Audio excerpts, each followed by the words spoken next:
Following video will be on the effects of forests on watersheds of South Africa. We will learn about three main topics. First, we will ask an expert from South Africa about how the amount of forests affect the amount of water downstream in a watershed. And now, an interview of South African watershed expert Garrett Bading by Special Assignment Reporter Jesse Outland. How would you describe the relationship between watersheds and the forests of South Africa? There's an inverse relationship between the amount of forests that surround the river and the volume of water in the river. The South African watershed is greatly affected by the amount of trees near its rivers. What is the significance of this relationship? The South African Constitution states that every person has the right to clean water. However, only around 51% of its citizens are currently provided with a basic amount of free drinking water on a monthly basis. The South African people rely heavily on their watershed and rivers to provide them with clean water. Too much forests can greatly lessen the amount of water South Africans have available to them, while less forests can increase erosion and cause flooding. It's a problematic situation. Another problem is the increase of invasive species that currently take up around 7% of the country's water. What are some solutions to this problem? Managing the amount of forests has a huge impact on the amount of water available to South African citizens. However, finding the perfect amount of forests can be difficult. Too much forests in the watershed is greatly reduced. If too many trees are cut down, however, it can cause erosion and flooding. This represents a situation that would best be solved by scientific research and environmental study as to the amount of forests, followed by to the correct amount of forests to minimize erosion and flooding, followed by government regulation and enforcement of that. Do you foresee any issues that would be a hindrance to this solution? The act of regulating the exact amount of trees could be pretty difficult and expensive.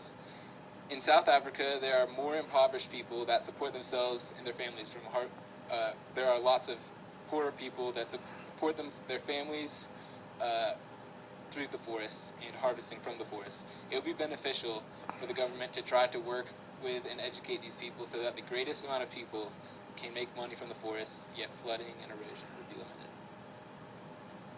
Now we will go to Elizabeth for information on how forests affect erosion and sedimentation of watersheds. Hi, I'm Elizabeth Williams, and I'm going to tell you about how the amount of forest upstream affects the amount of sediment downstream in the watershed. Forests are good at buffering erosion.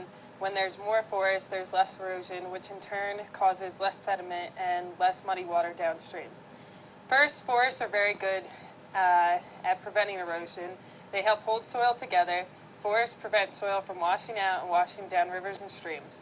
A forest canopy breaks up the rain, which reduces the impact of heavy rainfall on the forest floor, causing less soil disturbance. Leaves and natural debris on the forest floor slow the rate of water runoff and trap soil washing away from nearby fields. Muddy water leads to less clean water sources and poor quality habitat for aquatic life, such as fish. Fish are a valuable resource as a means of food. Forests help keep topsoil in place. Without fertile topsoil, nothing will grow. Crops don't produce the amount of needed root coverage to hold soil in erosion-prone areas. This causes the soil to wash out into streams and rivers, and copious amounts will cause them to become muddy in heavy rains. Forests help naturally filter the water that runs through them. These filtering actions help increase the quality of water by taking out impurities and pollutants. There is a very high demand for clean water in South African countries, as clean water is not as plentiful as it is in other parts of the world. The need to preserve and reestablish more of these forests in South Africa is great, as the need for more clean drinking water sources is substantial, along with the need for sustainable land management from forests to farmlands. Next, we'll go to Jesse to learn how South Africa has dealt with the deforestation of their watersheds. Hi, I'm Jesse Outland, and I'm going to talk to you on the reasons for deforestation of watersheds and on the ways the South African government has dealt with the problem. First, you cannot force people upstream to stop clearing land. In most cases in South Africa upstream, people are normally more rural and much more poor than the urban areas downstream that benefit from the forested watersheds. Therefore, the people living upstream rely more on the land for their income. Selling timber and clearing land for agricultural use is the only way these people can survive and make ends meet. If they're going to live there, they have no alternatives unless the government steps in and helps them. It would be wrong for the government to step in and force a person to stop doing something that's clearing forest and agriculture if it's the only way that person has to make a living.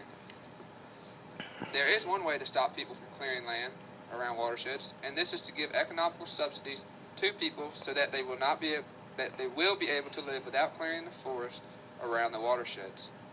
But in doing so, it is human nature that all people would just want more and more, so there could be a chance that people who take the subsidies will still maintain their practice just to make more money.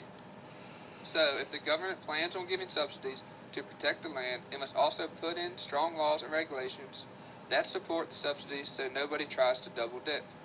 If a government believes strongly enough about the welfare of its watersheds and of its people, then it will install programs of this kind. South Africa does, in fact, have in place the South African Water Act, which puts a tax on land practices such as plantation farming and even car washes. This is good and reduces the amount of water used from its watersheds. But South Africa could do better. They could turn around and use the money earned from the South African Water Act to fund subsidies to local landowners to protect the land around their watersheds. They could also use this money to fund the law enforcement that will have to protect their natural resources, such as the watersheds and other wild lands. This would seriously help the state of the watersheds in South Africa. Now back to Elizabeth.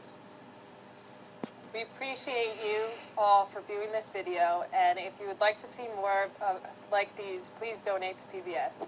Thank you from all here at the studio. Have a nice day. This program was made possible by contributions to your PBS station from viewers like you. Thank you.